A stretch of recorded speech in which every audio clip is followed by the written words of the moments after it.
기도하겠습니다. 하나님 감사합니다. 이 시간 오후에도 또 주님 앞에 함께 모여 하나님을 찬양하며 또 하나님의 말씀을 나누고자 이렇게 모였습니다. 두세 사람이 내 이름으로 모인 곳에 내가 그들과 함께 하시겠다라고 약속하신 하나님, 지금 이 시간 우리와 함께 하시는 줄로 믿습니다. 이 시간 우리와 함께 하시는 하나님, 말씀을 통해서 우리에게 위로하여 주시고 말씀을 통해서 우리에게 도전과 다시금 주님 앞에서 살고자 하는 결단의 시간이 될 수 있도록 축복하여 주시옵소서. 한 주간도 들은 말씀 붙들고 하나님 앞에 부끄러움 없이 승리하며 살아가는 저희들의 삶이 되게 하여 주시옵소서. 예수님의 이름으로 기도드리옵나이다. 아멘. 갈라디아서는 바울이 계속해서 그리스도인은 자유인이다 라고 우리에게 선언하였습니다. 특별히 우리는 자유인입니다. 그런데 갈라디아 교회의 문제 중에 하나가 자신들이 얻은 그 자유를 포기하고 다시금 과거의 율법으로 돌아가려는 데 있다라는 거죠. 이 율법으로 돌아간다라는 것은 율법의 종, 죄의 종, 결국에는 사망의 종으로 돌아가는 너무나도 어처구니 없는 일들을 지금 이 갈라디아 교인들이 행하고 있다라는 겁니다. 그렇기 때문에 바울이 강조하는 것은 너무나도 분명합니다. 하나님께서 우리에게 예수 그리스도를 통하여 참된 자유를 주셨는데 이 자유를 버리고 율법으로 돌아가는 것은 결코 옳지 않다라는 거죠. 특별히 우리에게 주신 이 자유를 우리 하나님께서 저와 여러분들에게 주셨는데 많은 갈라디아 교회 성도들 중에 상당 부분이 그와 같은 유혹에 빠져 잘못된 길을 따라갔음을 우리는 알게 되는데요. 우리는 그와 같은 저들의 모습을 보면서 우리 자신을 다시 한번 되돌아봐야겠죠. 오늘날에도 마찬가지입니다. 시간이 지나면 지날수록 예수 그리스도 안에서 참된 자유를 누리고 그 자유롭게 살아가는 사람들은 언제나 줄어들지요. 상당수의 많은 사람들이 예수 그리스도 안에 들어왔다가도 다시금 세상으로, 다시금 자신들의 과거의 삶으로 돌아가는 것들을 많이 바라봅니다. 그와 같은 모습을 볼 때 우리 하나님의 마음이 어쩌면 바울이 이 갈라디아 교회를 바라보며 그 답답함을 토로했던 것처럼 하나님도 그 답답함을 토로하시는 그와 같은 모습을 우리가 생각해 볼 수 있습니다. 문제는요, 우리가 선택하는 거에 따라서 그 결과는 너무나도 판이하게 다르다라는 거죠. 오늘 말씀은 어쩌면 아침에 우리가 살펴봤던 야고보서의 말씀과 굉장히 일맥상통합니다. 우리가 보통 이제 바울과 야고보의 메시지는 충돌한다라고 보통 많이 그렇게 우리가 알고 있는데 그렇지 않은 거죠. 바울도 고민하는 문제가 야고보도 같이 고민하는 문제, 그리고 그들이 고민하는 그 문제는 교회 안에서 일어났던 문제고 교회 안에서 일어났던 문제는 오늘날도 여전히 동일하게 일어나고 있는 문제라는 겁니다. 많은 사람들이 성령을 따라 살아갈지 아니면 육체를 따라 살아갈지, 오늘 바울에 따르면은 육체의 소욕을 따를지 아니면 성령을 따를지, 야고보의 표현하면 우리의 죄된 본성인 욕심을 따라 살아갈지 아니면 하나님이 주신 참된 새로운 본성을 따라 살아가야 될지 동일하게 고민하며, 그리고 그들이 선택하는 것에 따라 그 결과도 완전히 다르다라는 것을 우리에게 분명히 말씀해 주고 있죠. 특별히 바울은요, 자신의 내면을 상당히 많이 좀 잘 들여봤던 것 같아요. 그래서 우리가 오전에 로마서 7장에도 자신의 내면 안에 있는 두 가지 서로 반대되어서 싸우는 그것을 정말로 통찰력 있게 우리에게 표현해 주고 있는데요. 오늘 말씀에도 바로 그것을 우리에게 제대로 보여주고 있습니다. 먼저 17절 말씀 우리 함께 읽겠습니다. 육체의 소욕은 성령을 거스리고 성령은 육체를 거스르나니 이 둘이 서로 대적하므로 너희가 원하는 것을 하지 못하게 하려 함이니라. 그렇죠? 바울도 우리 인간의 내면을 이렇게 자세히 들여다보니 우리 인간의 내면 안에 두 가지가 있는 거예요. 하나는 육체의 소욕, 또 하나는 하나님이 우리에게 주신 성령 하나님. 근데 이 둘은요, 어떻게 해요? 서로 거스른다는 거죠. 서로 대적한다는 거죠. 서로 싸우고 있는 거예요. 언제나 싸우고 있는 거예요. 그렇습니다. 저와 여러분들은 내 육체의 소욕에 따라 욕심대로 살아갈까? 아니면 하나님께서 말씀하신 그게 아니지, 이렇게 가야지, 하면서 우리는 그쪽을 따라서 가야 될지 언제나 이 두 가지가 충돌하고 있다라는 거예요. 그렇지 않습니까? 우리가 가장 흔한 예로 돈이 있을 때 이 돈을 내가 필요한 것을 살까? 내가 필요한 것들을 좀 냅두고 다른 사람들을 섬기는 데 쓸까? 이것만 해도 우리 안에 많은 갈등이 있잖아요. 그렇지요? 육체의 소욕은 필요한 게 먼저지. 너에게 필요한 것을 있어야지. 돕는 건 나중이지. 때로는 그렇게 우리를 합리화시키는 그런 부분들도 있을 것이고요. 또 한편으로는 하나님께서 너에게 그 사람을 보게 하신 것은 도우라고, 섬기라고, 나누려고, 베풀라고 주신 것 아니겠느냐 하면서 우리를 또 그쪽으로 이끄는 그와 같은 모습이 있겠죠. 언제나 우리 안에는요, 이 두 가지가 싸우는 거예요. 오늘 내가 예배를 드릴까? 아니, 오늘은 좀 쉬어도 돼. 오전에 내가 예배 드렸으니까. 이와 같은 것들도 우리 안에서 끊임없이 갈등의 요소가 있게 되는 거죠. 섬김도 마찬가지죠. 지금까지 내가 참 많이 헌신했고 봉사했으니까 이제 내가 조금은 쉬어야지. 아니야, 우리가 하나님 앞에 가는 날까지 끝까지 충성해야지. 지금 쉬면 안 돼. 우리의 삶은 언제나 이 두 자아의 항상 충돌이에요. 근데 이 두 개가 언제나 의견이 일치되는 경우가 없다라는 거예요. 이 의견이 일치되면 얼마나 좋겠어요. 근데 우리 안에 있는 이 육체의 소욕과 우리 안에 있는 이 성령은요, 도무지 의견 일치가 되지 않아요. 언제나 거스리는 거예요. 하나가 커지면 하나는 작아지고, 다른 상대방이 커지면 그 또한 반대편에 있는 것은 작아지고, 우리는 이와 같은 그런 상황 속에 있는데요. 갈라디아 교회 성도들 역시 바로 이 둘 중에 하나를 택해야 된다는 겁니다. 근데 바울은 오늘 말씀을 할 때 그들이 교리적인 큰 틀뿐만 아니라 이제는 삶의 영역 속에 있어서도 이와 같은 고민에 있다라는 거예요. 교리적인 큰 틀이라고 그러면 예수 그리스도께서 주시는 자유를 선택할 것이냐, 아니면 율법이 주는 그 속박으로 들어갈 것이냐, 이 둘 중에 하나를 선택해야 되죠. 율법과 그리스도의 은혜는요, 공존할 수가 없는 거예요. 바울에 의하면 이 두 가지는 언제나 서로를 거스를 수밖에 없는 거예요. 왜냐하면 율법은 행함으로 말미암는 구원을 이야기하지만 그리스도 안에서의 구원은 하나님의 거저 주신 은혜의 구원이에요. 그러니까 이 은혜와 행함은요, 공존할 수가 없는 거예요. 그러니까 교리적으로도 우리는 둘 중에 하나 속하는 거죠. 예수 그리스도 안에서 하나님이 거저 주시는 은혜의 그 참된 구원을 얻을 것이냐, 아니면 갈라디아 교회 안에 들어와서 유대주의자들이 우리가 할례도 행하고 안식일도 지키고 또한 율법대로 지킴으로 이것이 온전한 구원을 이루니 그쪽으로 우리가 되돌아갈 것인지, 교리적으로도 언제나 충돌이 되어 있지요. 근데 이것은 삶으로도 나타난다라는 거예요. 즉 우리가 육체의 소욕을 따를 때는 어떠한 삶의 결과들이 맺혀지고 성령을 따라 살 때는 어떠한 그런 열매들이 맺혀지는가, 이 두 가지는요 또한 극과 극으로서 우리에게 보여주고 있다라는 것을 오늘 말씀은 우리에게 강조하고 있습니다. 다시 한번 말씀드리지만 저와 여러분들 안에는 욕심도 있고 성령도 있습니다. 우리 안에는 육체의 소욕도 있고 하나님이 주신 새로운 본성도 있습니다.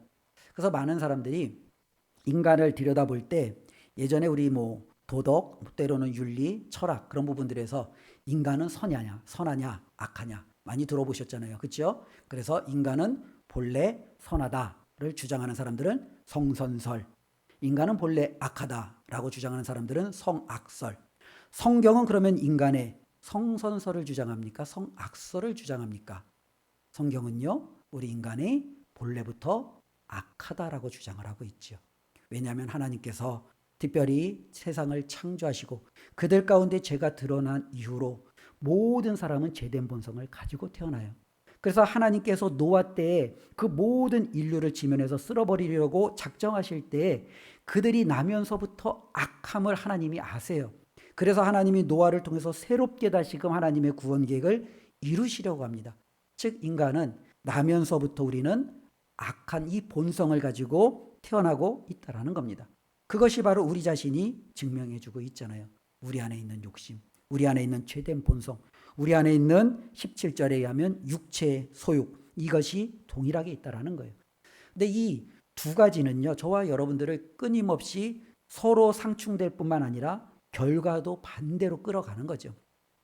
오전에도 야고보가 말했습니다. 욕심은 죄를 짓게 하고 그 죄의 결과는 사망입니다. 그러나 하나님이 주신 본성대로 따라가면 생명의 면류관을 우리에게 주어집니다.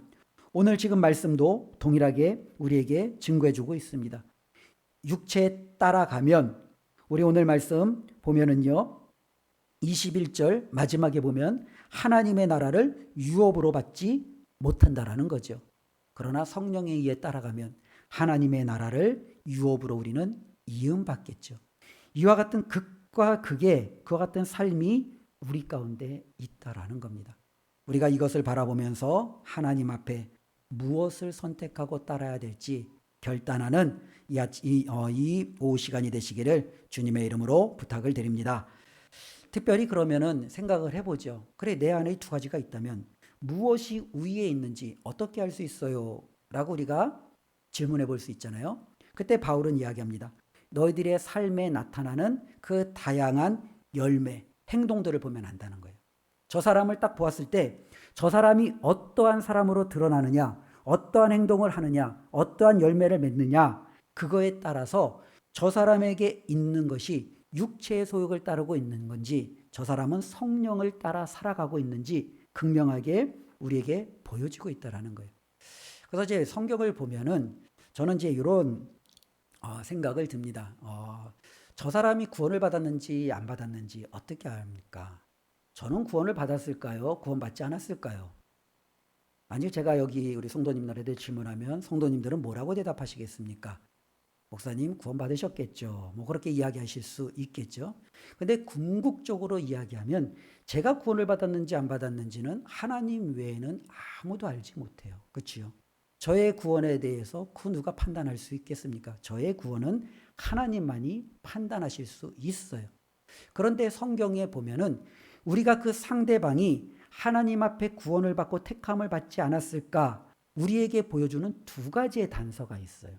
첫 번째 단서는 너무나도 명백한 단서이고 또 다른 단서는 그것을 통해서 유추할 수 있는 단서예요.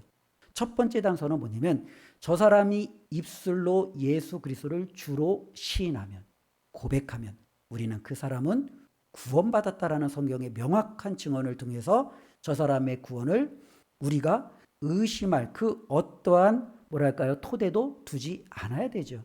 왜냐하면 성경에 분명히 예수 그리스도를 믿음으로 구원을 이야기하고 그분을 입술로 시인했을 때 하나님의 은혜의 자리에 두었음을 말씀하니 그 사람이 입술로 나는 예수 그리스도를 나의 주 나의 하나님으로 고백합니다 라고 할 때 우리는 그 사람의 구원에 대해서 우리가 토를 달거나 그 부분에 대해서 우리가 논쟁을 벌일 하등의 이유는 없다라는 거예요. 그러니 구원에 대해서 가장 확실하게 우리가 알 수 있는 것은 예수 그리스도를 믿느냐 믿지 않느냐, 그것을 고백하느냐 고백하지 않느냐, 여기에 분명히 드러나 있습니다. 그런데 또 하나가 바로 이 두 번째가 바로 유추할 수 있는 거죠. 우리 주님께서 좋은 나무와 나쁜 나무를 어떻게 구별할 수 있느냐라고 말씀하셨잖아요. 뭘 보면 구별이 돼요? 열매를 보면 구별이 되는 거예요. 좋은 열매를 맺으면 그 나무는 뭐예요? 좋은 나무예요. 나쁜 열매를 맺으면요, 그 나무는요 나쁜 나무예요. 오늘 말씀도 동일한 거예요. 육체의 소욕을 따라서 육체의 일들을 그 사람의 삶에서 가득가득 드러내고 있으면 그 사람은요 성령의 사람이 아니라 육체에 사로잡힌 사람이에요. 그러나 성령의 열매가 그 사람의 삶 속에서 주렁주렁 열매가 맺혀져 있으면 저 사람은 하나님의 사람, 성령의 사람이구나, 우리는 그렇게 유추할 수 있다라는 겁니다. 그러니 우리가 이 겉으로 드러나는 이 삶이 무의미한 게 아니라 이것은 우리에게 굉장히 중요하다라는 거예요. 그러니 저와 여러분들이 하나님 앞에 섰을 때 우리가 지금까지 살아오는 모든 삶을 끊임없이 되돌아봐야 되죠. 혹시 내 삶 가운데 육체의 소욕에 따른 그와 같은 육체의 일들만이 나타나는 것은 아닌가? 두렵고 떨림으로 자기 자신을 쳐야죠. 성령의 열매가 맺혀져 있다면 감사함으로 더 많은 열매가 맺혀질 수 있도록 하나님 앞에 나아가야죠.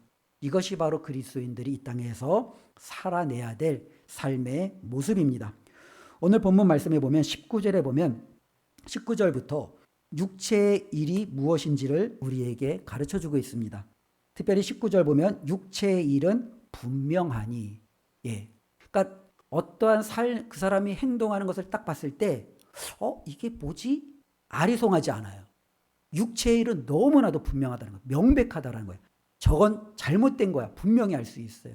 왜냐하면 그와 같은 것들은요, 우리에게 어떠한 경계의 모함을 주지 않아요. 성령의 열매와 육체의 일은요, 너무나도 명백하게 드러난다는 거예요.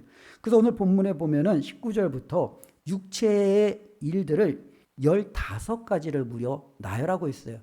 그런데 이제 어떤 목사님이 이 육체의 일들을 몇 가지 범주로 이렇게 요약을 해 주었더라고요. 그 4가지 범주로 요약을 해 주었는데 그 범주가 굉장히 우리에게 좀 도움이 될 것 같습니다. 첫 번째 범주는 어떤 범주냐면은 성적인 범주예요. 그러니까 육체의 일은 성적으로 잘못된 하나님이 원치 않는 삶의 모습으로 굉장히 많이 드러나는 거예요. 그 가운데 본문에 보니까요, 음행, 더러운 것, 호색, 이런 것들이죠.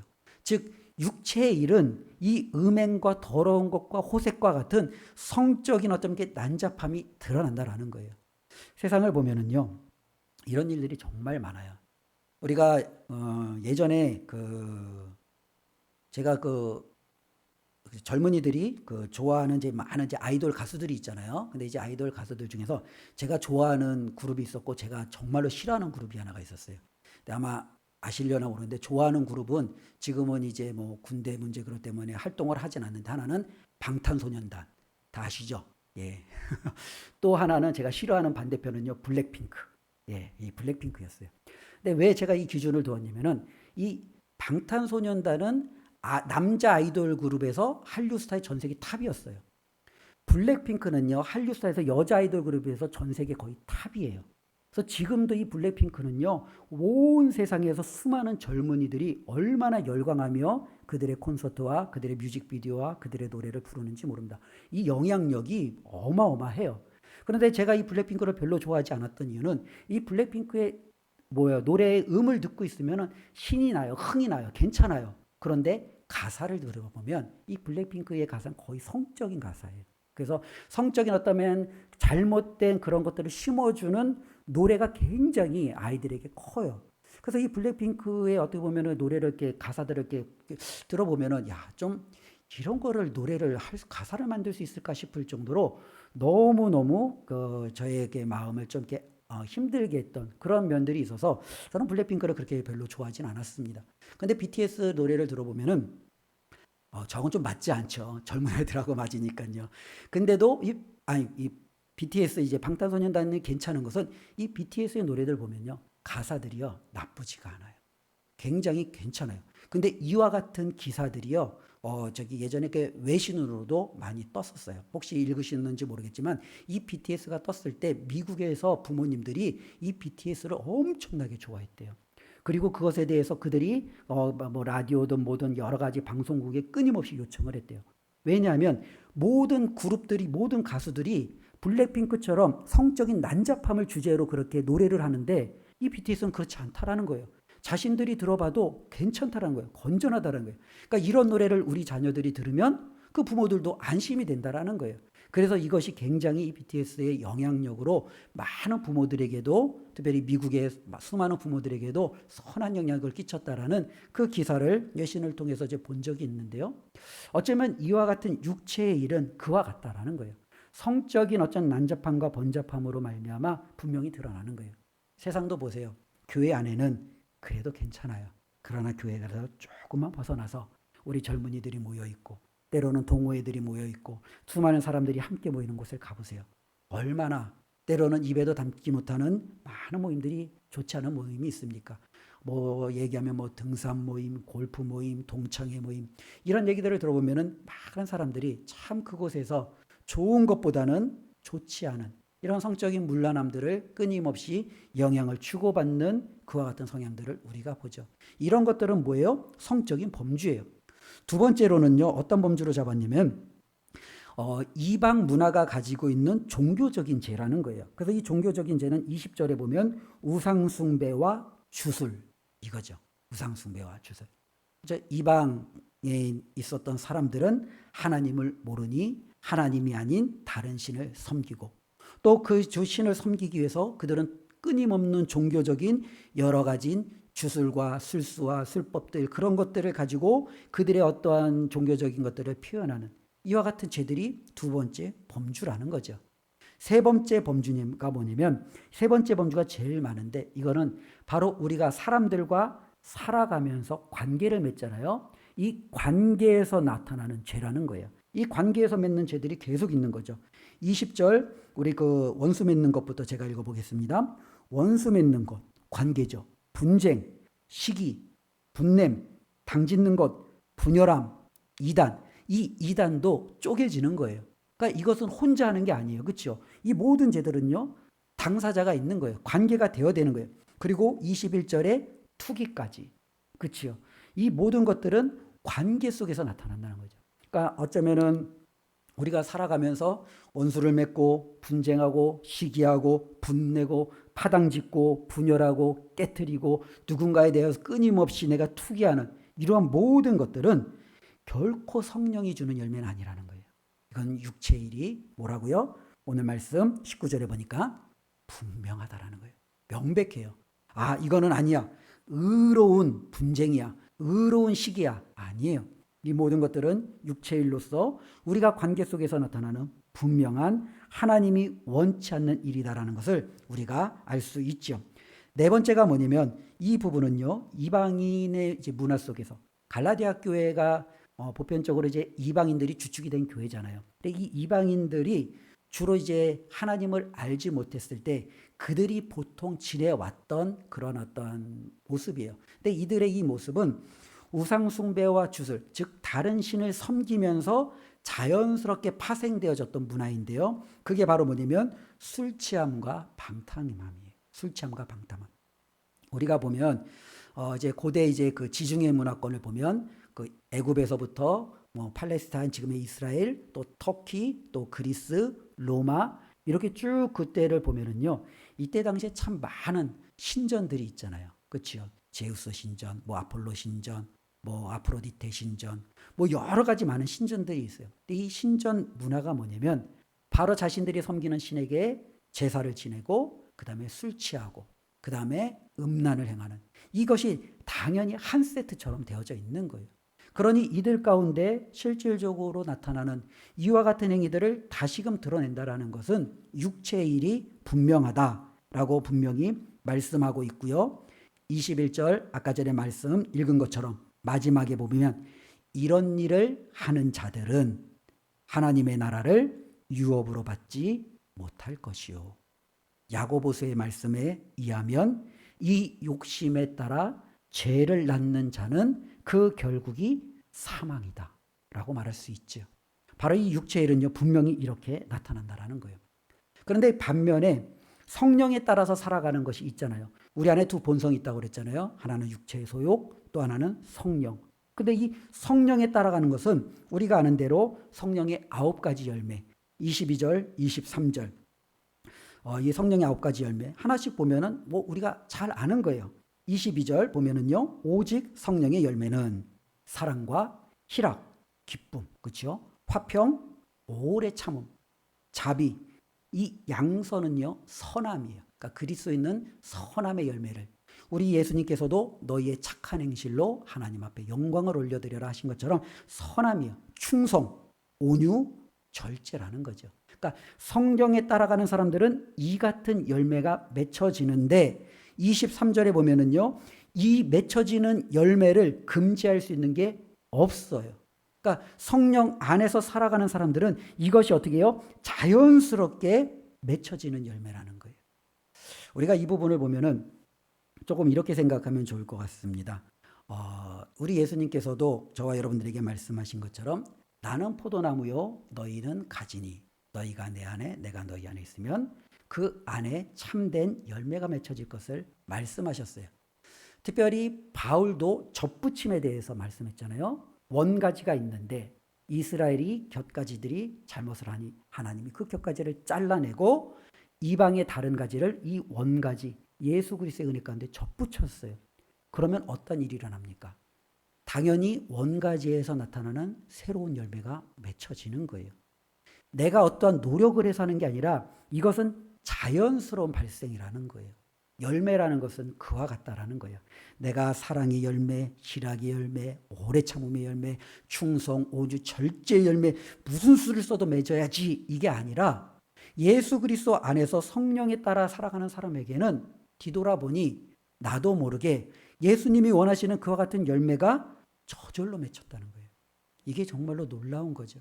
그러니 우리가 그 사람을 바라보면서 야, 정말로 하나님 앞에 선택받은 자, 주님 앞에 첫부침 받은 자가 어떠한 자인지 우리가 알 수 있다라는 겁니다. 우리가 마태복음의 7장에 나오는 그 선지자들, 우리가 끊임없이 말씀을 나누잖아요. 그들이 아무리 많이 헌신하고 봉사하고 충성하고 놀라운 기적을 행해도 예수 그리스도와 상관이 없으니까 우리 주님이 불법을 행하는 자들아 내가 너희를 도무지 알지 못하니 내게서 떠나라라고 하잖아요. 바로 그들은 예수 그리스도와 그 어떠한 관계가 없었기 때문에 그래요. 그러나 예수 그리스도와 관계 있는 사람들은 그 안에서 나도 모르게 자연스러운 이 열매가 그냥 맺혀진다라는 겁니다. 저와 여러분들의 삶 안에도 이와 같은 열매가 아름답게 맺혀지기를 주님의 이름으로 축복합니다. 특별히 우리는 둘 중에 하나를 맺으면서 살아갈 수 있습니다. 육체에 따라서 육체의 일을 따라 살거나 성령에게 정말로 속하여 성령이 기뻐하시는 열매를 맺거나 누가 전자의 열매를, 전자의 삶을 원하겠습니까? 우리는 당연히 후자, 성령님이 원하시는 그와 같은 삶을 우리는 꿈꾸는 것 아니겠습니까? 그런데 이와 같은 것들을 위해서 그러면 우리는 어떻게 해야 되느냐? 그것이 바로 오늘 말씀의 결론입니다. 16절 한번 볼까요? 우리 16절 다 같이 한번 읽어보겠습니다. 내가 이르노니 너희는 성령을 따라 행하라. 18절 너희가 만일 성령의 인도하시는 바가 되면 율법 아래에 있지 아니하리라. 25절 만일 우리가 성령으로 살면 또한 성령으로 행할지니. 바울이 강조하는 게 무엇인지 명확히 드러나죠. 저와 여러분들은 우리 안에 있는 성령을 따라 행하는 거예요. 성령님이 저와 여러분들을 인도하시는 대로 살아가는 거예요. 이 두 자아는 언제나 충돌해요. 언제나 서로 거슬러요. 하나님, 무엇이 하나님의 뜻이에요? 우리 고민할 필요가 없어요. 왜? 육체의 일은 명백하다라고 얘기했잖아요. 육체의 일은 분명하다라고 얘기했잖아요. 우리는 알아요. 이 두 개가 충돌했을 때 무엇이 육체의 일인지 알아요. 그러니 그 육체의 일이 아닌 반대편으로 따라가기만 하면 돼요. 힘들고 어렵습니다. 그러나 그 길을 따라가는 것이 바로 성령의 사람이고 성령의 열매가 그 안에 맺혀질 것이고 하나님이 기뻐하시는 영원한 생명과 하나님 나라를 유업으로 받게 될 것입니다. 특별히 우리가 성령의 열매라고 표현을 했잖아요. 이 열매는요, 좀 시간이 걸려요. 그렇죠? 예. 내가 오늘 당장 예수 믿었다고 내 삶 가운데 성령의 9가지 열매가 주렁주렁 열리지 않아요. 이거는요, 시간이 걸려요. 비바람도 맞아야 되고 여러 가지 견뎌야 되고 그러나 내가 그런 모든 것들을 잘 견뎌내고 그래도 성령 안에서 살다 보면 나도 모르게 내 안에 꽃이 피고 꽃잎이 떨어지며 열매가 맺기 시작하고 그 열매가 자라기 시작하고 나중에는 많은 사람들이 다 알 수 있을 정도로 우리 하나님께서 인정하실 만한 아름다운 열매가 맺혀지는 겁니다. 시간이 걸릴 겁니다. 그렇기 때문에 우리는 달리고 또 달려야 될 겁니다. 그러나 저와 여러분들이 성령을 따라 그 성령의 인도하심을 받는다면 우리 하나님께서 말씀하신 이 놀라운 축복의 열매가 반드시 맺혀질 줄로 믿습니다. 이 말씀으로 우리 모두가 하나님 앞에 칭찬받고 인정받는 하나님 나라를 유업으로 우리가 정말로 인증받는 복된 삶이 되시기를 예수님의 이름으로 축원드립니다. 기도하겠습니다. 하나님 감사합니다. 오늘도 하나님의 말씀을 나누었습니다. 우리 안에는 육체의 소욕이 있습니다.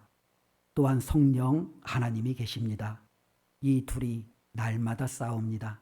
하나님, 우리는 무엇을 선택해야 됩니까? 하나님, 우리는 알고 있습니다.